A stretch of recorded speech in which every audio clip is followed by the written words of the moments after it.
Y ahora el pastor Bayless Conley. Si no destruyes ese argumento, se vuelve una fortaleza. Una fortaleza es una posición desde la que el enemigo puede operar.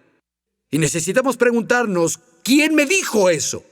¿De dónde viene ese pensamiento? ¿Es de Dios? ¿Es consistente con su palabra? ¿Es consistente con su verdad? Hay muchas preguntas con las que nos enfrentamos a diario. Todos buscamos respuestas que harán una verdadera diferencia en nuestras vidas. Es difícil imaginar que esas respuestas están justo frente a nosotros. Prepárate para encontrar respuestas en la Biblia con Bayless Conley. Hola, soy Bayless Conley. Bienvenido al mensaje de hoy y tenemos cosas muy importantes que compartir contigo. Uno de los grandes descubrimientos de mi vida es que hay respuestas en la Biblia, hay respuestas para las dudas de nuestro corazón. Y veremos algunas cualidades que son absolutamente esenciales para llevar a cabo los propósitos de Dios para nuestras vidas. Y habrá algo aquí que aplica a cada uno de nosotros.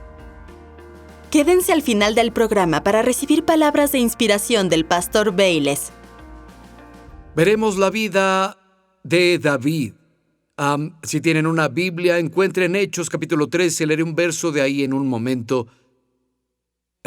Honestamente, podríamos literalmente pasar un año de los miércoles estudiando la vida de David. Estamos raspando la superficie y es, un estudio muy gratificante leer y revisar su vida y todo lo que él vivió desde que estaba con las ovejas de su padre hasta que finalmente le entregó las riendas del liderazgo a su hijo Salomón. Todo lo que puedan imaginar que pasa en la vida de un hombre le pasó a David. Tuvo muchos altos, muchos bajos, muchos éxitos, grandes fracasos, amistades, enemigos mortales. Todo lo que imaginen estuvo llena de lecciones de vida. Y quiero hablarles hoy sobre 3 cosas en la vida de David que sobresalen para mí. Oremos. Padre, enséñanos. Por el Espíritu Santo te pedimos que Jesús sea glorificado en las meditaciones de nuestro corazón, las palabras de nuestras bocas y nuestras acciones. Señor, nuestros corazones están abiertos y te amamos hoy. Amén. Hechos capítulo 13. Vayan conmigo, por favor, al verso 22. Hechos 13 y 22. Dice, tras destituir al rey Saúl, les puso por rey a David, de quien dio este testimonio: encontrado en David, hijo de Isaí, un hombre conforme a mi corazón. Él realizará toda mi voluntad. Otra versión bíblica dice, él llevará a cabo mi programa. Básicamente, David llevó a cabo los propósitos de Dios. Él era un hombre conforme al corazón de Dios. Y yo quiero llevar a cabo los propósitos de Dios en mi vida. Y espero que tú también. Quiero hacer mi parte y cumplir la parte del plan de Dios al que he sido llamado a pertenecer. Pero ¿saben qué? No es automático. Tienes una tarea por hacer. Yo tengo una tarea por hacer. 1 Corintios 3 y 9 dice, somos colaboradores junto con Dios. Y David era un hombre conforme al corazón de Dios y cumplió el plan de Dios. No solo era una cuestión de un acto soberano de Dios o algo que Dios eligió. David cooperó con Dios. Él tomó muchas elecciones correctas y se arrepintió cuando tomó malas decisiones. Y de nuevo quiero hablar sobre 3 cualidades de la vida de David y creo que son grandes ventajas cuando se trata de ser un hombre conforme al corazón de Dios y llevar a cabo los propósitos de Dios. 3 cualidades que debemos aprender de él y debemos imitar. Número 1, David era un hombre de guerra. Número 2, David era un hombre de adoración. Número 3, David era un hombre de la palabra. Era un hombre de guerra, era un hombre de oración y era un hombre de la palabra. Vayan conmigo a 1 de Samuel, capítulo 17. Vamos a leer unos versos de una historia muy familiar. David llega al campo de batalla, donde Goliat estuvo retando a los ejércitos de Israel y todos tenían miedo de salir a pelear contra el gigante filisteo. Empezamos en el verso 34. Dice ahí, David le respondió a Saúl: a mí me toca cuidar el rebaño de mi padre. Cuando un león o un oso viene y se lleva una oveja del rebaño, lo persigo y lo golpeo hasta que suelta la presa. Y si el animal me ataca, lo agarro por la melena y lo mato a golpes. Su siervo ha matado leones y osos, y este filisteo incircunciso será como uno de ellos, porque está desafiando al ejército del Dios viviente. Ahora, David defendió lo que era suyo. No iba a ceder ni una oveja flaca ante un león o un oso. Y estaba listo para pelear contra el gigante filisteo para que Israel no perdiera su honor y no perdiera nada de su territorio. Saben, la Biblia dice en 1 de Pedro 5:8 que nuestro adversario, el diablo, anda como león rugiente, buscando a quien devorar.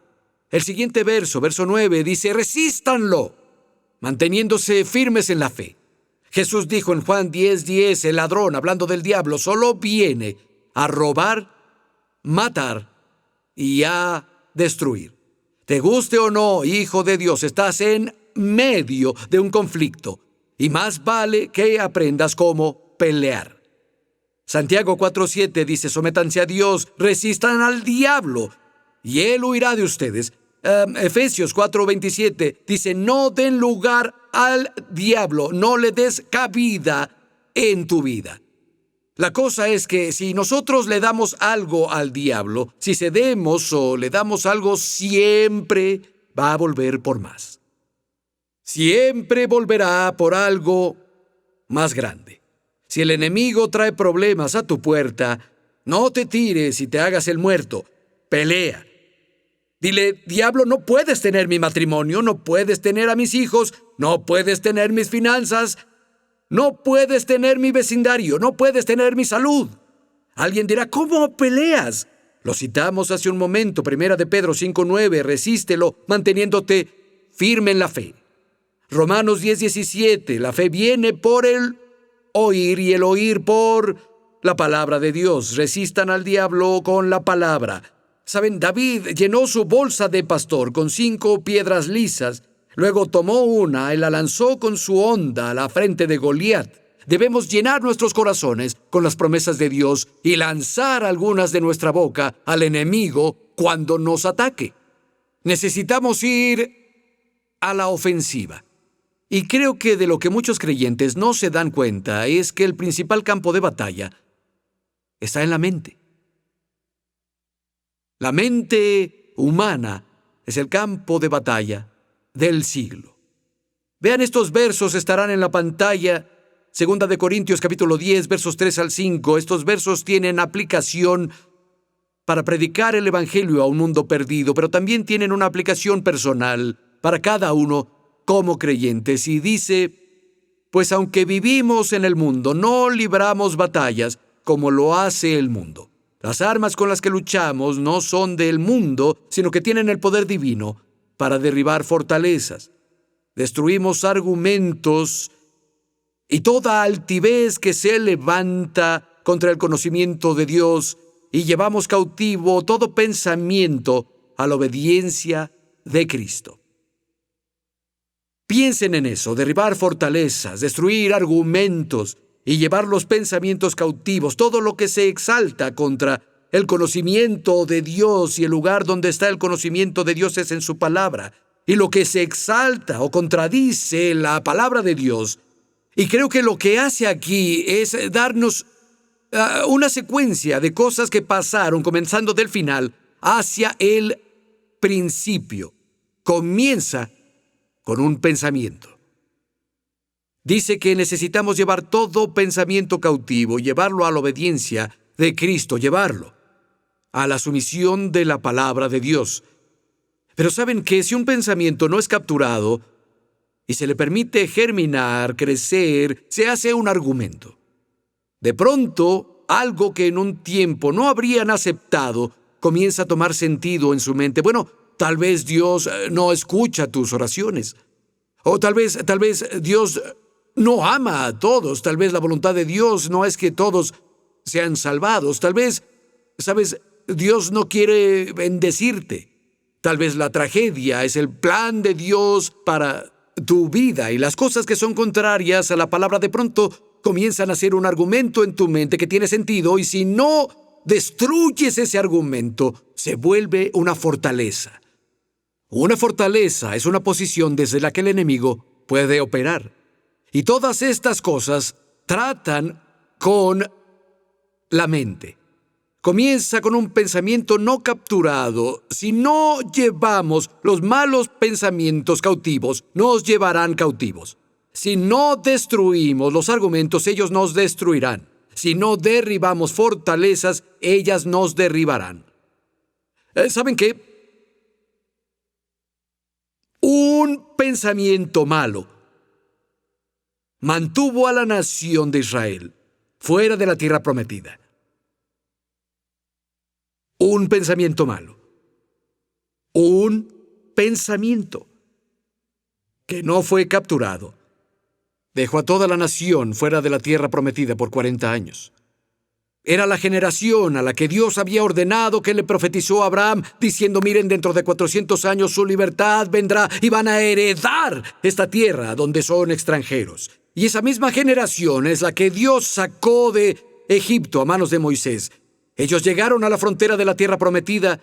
Ya habían vencido a Sehón y Og y los reyes amorreos. Milagros habían pasado. Enviaron a 12 espías y conocen la historia. Los espías volvieron y dijeron: es todo lo que Dios dijo, fluye leche y miel, aquí está el fruto de la tierra. Sin embargo, no podemos entrar. Hay gigantes ahí, son ciudades amuralladas, son más fuertes. Y esto es lo que dijeron. Cuando vimos a las personas, eran hombres de gran estatura. Cuando los vimos a nuestros ojos, éramos como langostas. Así nos veían ellos. Es lo que los 12 espías, o 10 de los 12 espías, volvieron a reportar. Entramos ahí, cuando los vimos, a nuestra vista éramos como langostas. Cuando nos vieron, pensaron lo mismo: langostas. Esos israelitas son un bicho para ser aplastados, son nada. Y dijeron: no podemos hacerlo, son muy confiados, son muy grandes, y no podemos. Y toda la nación creyó a los 10 espías, a pesar de lo que Josué y Caleb dijeron. Josué y Caleb dijeron: Dios dijo que podemos, hagámoslo ahora. Y pasaron los siguientes 40 años dando vueltas al monte Sinaí y murieron en el desierto. Avanzamos 40 años. Ahora Josué está al mando, guiando a la nación. Llegaron a la frontera de Canaán de nuevo 40 años luego. Mandaron espías, cruzaron y llegaron a la ciudad de Jericó, la primera ciudad que iban a tomar. Y terminaron en la casa de Rahab. Ella era una prostituta. No sé por qué entraron ahí, pero ahí estaban. Y cuando Rahab ve quiénes son ellos, ella les dice la verdad. Dice: hace 40 años, todos oyeron cómo su Dios secó las aguas del Mar Rojo para ustedes. Todos oyeron cómo mataron a Og y a Sihón, a los reyes de los amorreos, y cuando oyeron esas cosas, todos los corazones de los hombres se derritieron. No quedó ningún valor en ningún hombre. Estaban todos aterrados, todo el mundo. Pero los israelitas pensaron, no, nos vieron y dijeron langostas, cuando en realidad los cananeos temblaban de miedo hasta el último hombre. Ese pensamiento era contrario a lo que Dios les había dicho. Si quieren, se exaltaba contra el conocimiento de Dios y no lo capturaron. Y los mantuvo afuera de la tierra prometida, un mal pensamiento. Alguien dirá, ¿cómo lleva un pensamiento cautivo? No creo que siempre sea fácil. Los pensamientos vuelan por tu mente como flechas a veces, pero tienes que hacer eso, atraparlo, tomarlo y voltearlo. Decir un momento, ¿de dónde viene esto? ¿Está en línea con lo que Dios ha dicho sobre mí, sobre mi situación? ¿De dónde viene este pensamiento? Una de las primeras preguntas en Génesis 3 que Dios le hace al hombre es, ¿quién te dijo?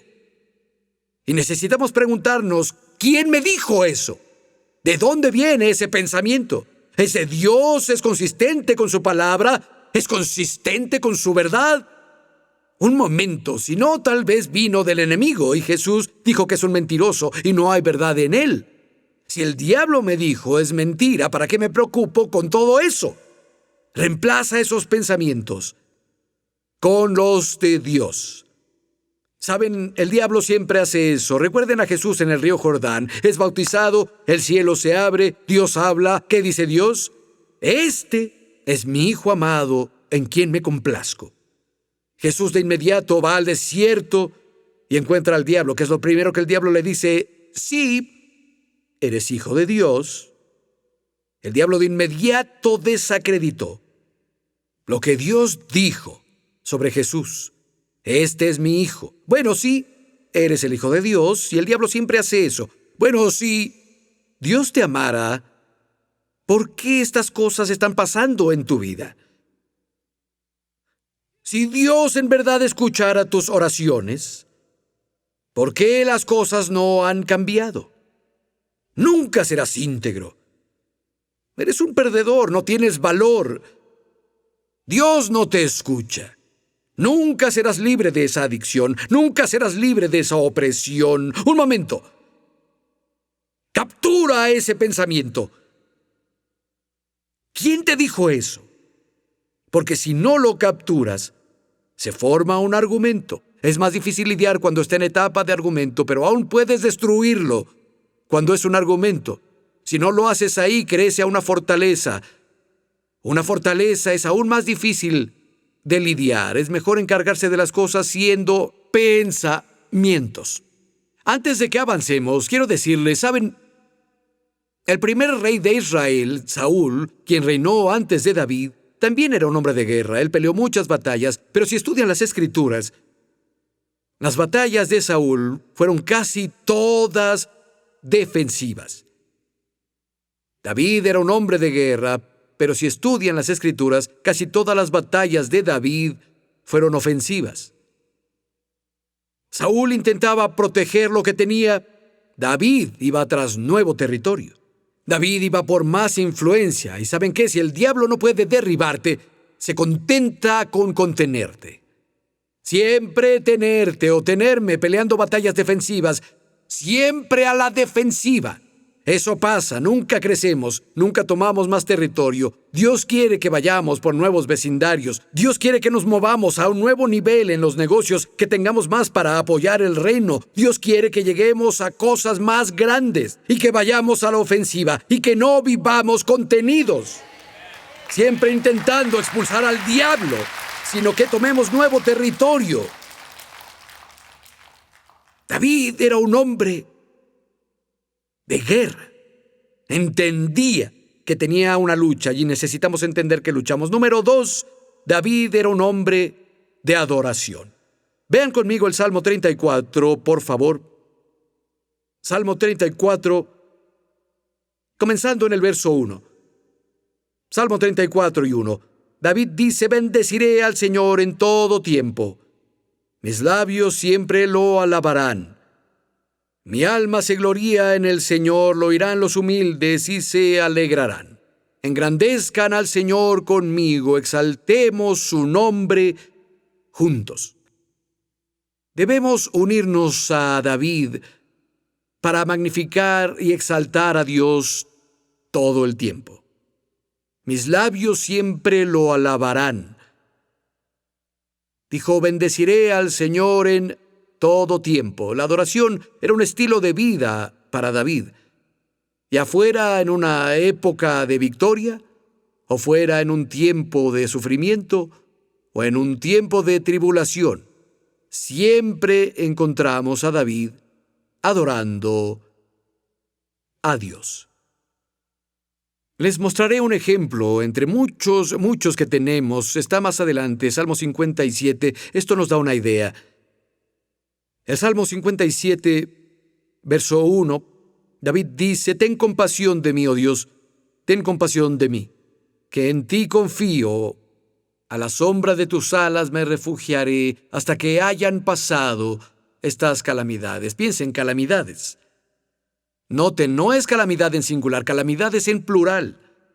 Hasta que hayan pasado estas calamidades. Y vamos al verso 4. Me encuentro en medio de leones, rodeado de gente rapaz que está incendiada. Sus dientes son lanzas y flechas, su lengua una espada afilada. ¿Cuántos creen que suena muy mal? Piénsenlo, me encanta la naturaleza descriptiva de David. Me encuentro entre leones, rodeado de gente rapaz, incendiada. Sus dientes son lanzas y espadas. Está en un mal tiempo, de hecho. El salmo corresponde a una de las veces en que el rey Saúl lo perseguía intentando asesinarlo. Pero llegamos al verso 7 del mismo salmo. Dijo, firme está, oh Dios, mi corazón, firme está mi corazón. Voy a cantarte salmos. Despierta, alma mía, despierta en arpa y lira. Haré despertar el día, te alabaré, Señor, entre los pueblos. Te cantaré salmos entre las naciones. ¿Qué hace David cuando está en medio de leones y cuando está rodeado de hombres rapaces incendiados? Está adorando a su Dios. Está alabando. Y en el Nuevo Testamento, Hebreos 13, verso 15, dice, así que por Él, por Jesús, ofrezcamos continuamente a Dios un sacrificio de alabanza, es decir, el fruto de los labios que confiesan su nombre. El Nuevo Testamento dice que debemos ofrecer sacrificio de alabanza continuamente. Y el rey David en 2 de Samuel 24:24 dijo, no ofreceré un sacrificio a Dios que no me cueste nada. Creo que otra versión bíblica dice, no voy a ofrecer un sacrificio a Dios que no sea un sacrificio. Cuando viene una bendición, cuando una respuesta a la oración se materializa, no es un sacrificio adorar a Dios. Sí, dar gracias y adorar es lo correcto, deberíamos, pero es una alegría hacerlo entonces. Es valioso y debemos seguir con la acción de gracias. Pero cuando no vemos cambios en nuestras circunstancias y la vida parece decirnos que Dios no es fiel ni bueno, es cuando la adoración es un sacrificio, nos cuesta algo darla. ¿Saben? Algunos conocen la historia, algunos no. Tuvimos una lucha titánica por esta propiedad que compramos, donde estamos ahora. La agencia de desarrollo de la ciudad nos dejó fuera de la propiedad, nos la quitaron y la confiscaron. Terminamos en una batalla en la corte que duró años. Al final terminamos en la Corte Federal. Había 5 componentes importantes en todas las diferentes demandas que teníamos y, de hecho, ganamos en los 5 asuntos, sin dudas, ganamos las 5. ¿Saben qué? Cuando eso pasó, no fue un sacrificio adorar a Dios en ese momento. Fue fácil. Cuando obtuvimos los permisos de construcción, fue una brisa. Adorar a Dios no fue ningún sacrificio. Pero recuerdo haber estado con esos abogados cuando estábamos en medio de eso y decían, Bayless, necesitas saber que en la historia de nuestra nación, nadie ha ganado un caso como el que tienes encima ahora. Fue un poco más sacrificio adorar ahí. O cuando abres el periódico local y ves tu cara en una caricatura satírica. un poco más de sacrificio. Adorar a Dios ahí, pero llenamos nuestra boca de alabanza en todo tiempo. Ofrece sacrificio de adoración a Dios continuamente. Dios quiere que aprendamos a gritar mientras los muros de Jericó siguen en pie. Gracias por ver Respuestas con Bayless Conley. Continuaremos con este mensaje la próxima semana. Me alegra que estés aquí hoy y por favor, acompáñanos la próxima semana para la segunda parte de este mensaje. Mientras, ¿por qué no pones en práctica lo que sobresalió para ti en el mensaje de hoy? Y si quieres profundizar en algunas cosas, acompáñanos en nuestro canal de YouTube. Lo tenemos traducido a muchos idiomas. Siempre significa mucho para nosotros si lo compartes con tus amigos en redes sociales. Así que, nos vemos de nuevo pronto. Y ahora, un mensaje inspiracional del pastor Bayless Conley. Sabes, muchas personas que conozco, yo incluido, en diferentes momentos de la vida, sentimos que perdemos el tiempo. Es como si viéramos nuestro día y dijéramos, ¿qué hice con todo el tiempo? ¿Hice algo productivo? Y aprendí algo hace mucho tiempo. De hecho, fue algo que sentí que el Espíritu Santo susurró a mi corazón y es esto: la alabanza nunca es pérdida de tiempo. Nunca es tiempo perdido. Cuando alabas, te conectas con Dios. Cuando alabas, literalmente atraes a Dios. Las Escrituras dicen que Dios habita en las alabanzas de Israel. Es el Salmo 22. Literalmente, Él se sienta en el trono de las alabanzas de su pueblo. En el libro de Isaías, Dios dice, voy al encuentro del que se regocija. Puede traer un sentido tangible de la presencia de Dios. Y las Escrituras dicen que nos pongamos el manto de la alegría en lugar del espíritu angustiado. Y si han pasado por eso, tal vez experimentas cosas difíciles en tu vida. Quiero animarte, amigo. Pasa tiempo alabando a Dios. Tal vez sientes que tienes costales de 100 kilos atados a las muñecas y no puedes levantar las manos, levántalas aún así. Tal vez sientas que alguien puso un calcetín en tu boca y no puedes decir las palabras. Oblígalas a salir. Comienza a adorar a Dios por su belleza y su bondad, su amabilidad, por su naturaleza que no cambia. El hecho es que sus misericordias son nuevas cada mañana. Y si adoras a Dios, amigo, las cosas cambiarán. La pereza se irá. La presencia de Dios vendrá. Pasa tiempo hoy alabando a Dios. Nunca lo lamentarás. No es una pérdida de tiempo. La alabanza siempre será tiempo bien usado. Continuaremos con este mensaje la próxima semana. Te digo que las respuestas están en la palabra. Debes tener un romance con la Biblia. Dios te hablará con su palabra. Él te fortalecerá con su palabra. Su palabra es lámpara a tus pies, lumbrera a tu camino. Está viva, es activa. Te edifica, te da una herencia entre los santificados. Para más información e inspiración, entren a respuestasbc.com.